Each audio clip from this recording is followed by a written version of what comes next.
ሰላም ሰላም ውድ የዩቲዩብ ቤተሰቦቼ እንዴት ናችሁልኝ? ሰላም ናችሁ ወይ? ከኔ ጋር ሁሉ ሰላም ነው፣ እግዚአብሔር ይመስገን። እናንተስ እንዴት ናችሁ? ደህና ናችሁ ወይ እላችኋለሁ። ደህና ነኝ፣ እኔ ጋር ሁሉ ሰላም ነው፣ እግዚአብሔር ይመስገን። ዛሬ ስለ አብርሽና ስለ ሩታ ነው ማውራት የምንፈልገው ማለት ነው።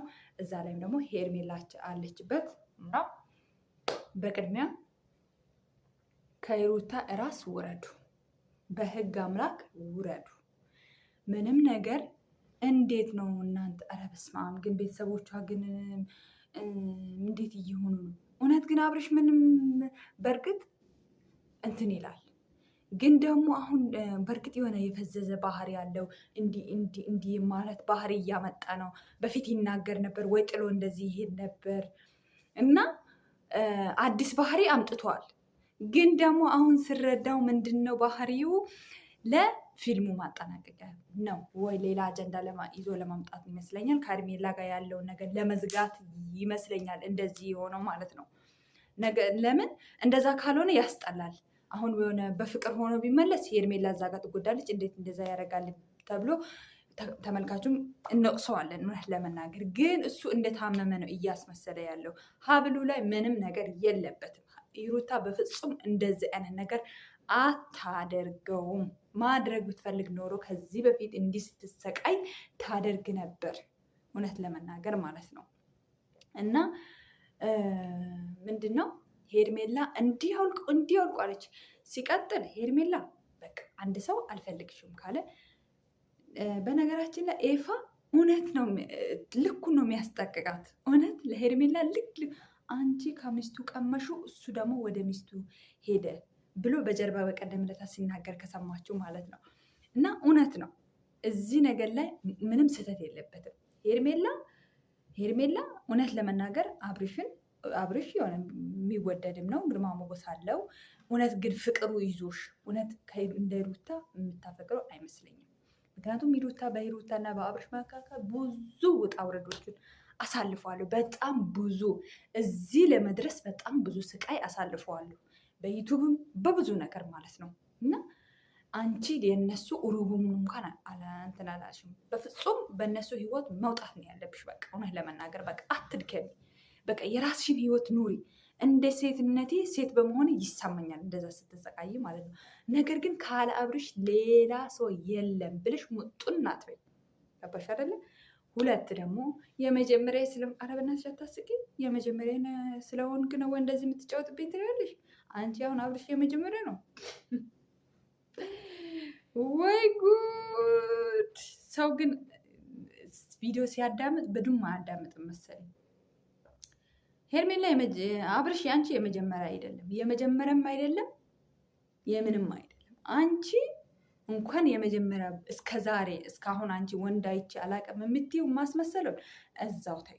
ሴት ነን፣ የሴትሽን መልክሽን እንረዳለን። ገባሽ አይደለ? ምንም ለማስመሰል አትሞክሪ፣ ምንም ነገር አትበይ። በቃ ከህይወቱ ውጭልኝ ብሎሻል፣ ውጪ።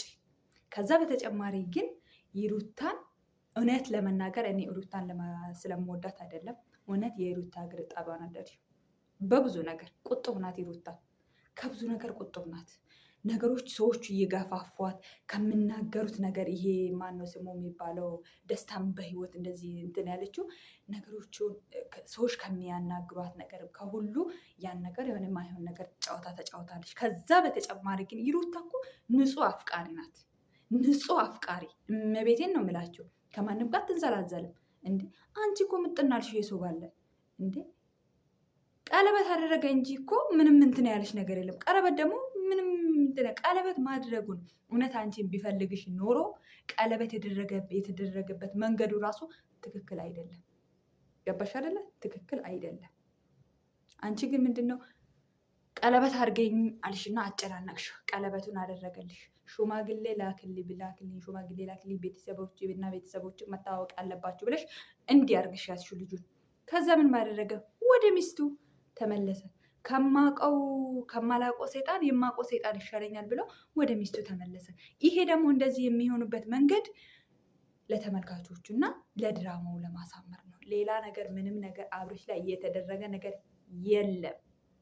አብርሽ ራሱ ወደ ቀድሞ ስለተመለሰ ነው። በቃ ብዙ ነገሮችን ይሄ የሩታ ስጦታ ነው። አላወልቅም ማለት አንቺ ደግሞ እሱ ላይ እንዴት እኔ አላቅም። እኔ እንደዚህ አይነት የምትሉት ነገር አሁኑ ነው እንትን ያልኩት። ከዚህ በፊት ታዲያ አንቺም በሰዓቱ ያስደረገሽው ነው ማለት ነው ሄርሜላ የሰጠሽው ማለት ነው። ለዛ ነው አንቺን ብቻ አብዶ የነበረው ሚስቱን እንደዚህ ነፍሰ ጡሩና እንዲህ ሲያንቋሽሻት የነበረው አንቺ ፊት አድርገሽበት ስለነበረ ነው ማለት ነው ሰዓትሽን። ለዛ ነው ማለት ነው አንቺ እሷን የምትጠራጠሪ አንቺ እዛ ድርጊቱ ላይ ስላለሽበት ነው። አንቺ ንጹሕ ብትሆኚ እንደዚህ አይነት ቆሻሻ ድርጊቶችን እግዚአብሔርን በሚያጣላ መንገድ አታስቢም ነበር። ምክንያቱም አንቺው በዛ መንገድ አለሽበት ማለት ነው ሄርሜላ። በዚህ አጋጣሚ የምነግርሽ ነገር በጣም በጣም በጣም አስነዋሪ ነሽ። በቃ ከህይወቴ ውጭልኝ። እኔ ከልጄ ሚስቴ ጋር ነው መኖር የምፈልገው። አዎ ከአንቺ ጋር የማይሆን ነገር ላይ ጀምሬ ነበረ። መንገዴ ትክክል አልነበርሽም። እኔም ትክክል አልነበርኩም።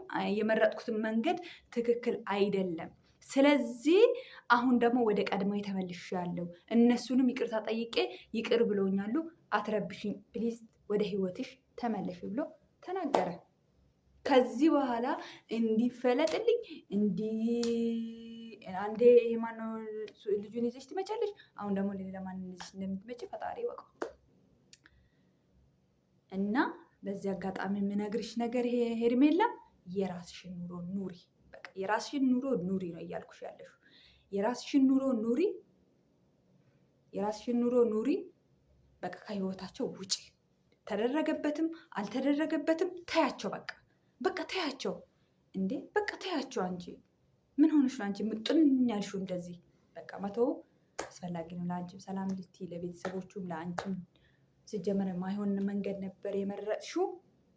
ይቅርብሽ። በተረፈ በጣም አመሰግናችኋለሁ። ሰላማችሁ ብዝት ይበልልኝ። ላይክ እና ሰብስክራይብ እንዳትረሱ። አበረታቱኝ። ወዳችኋለሁ።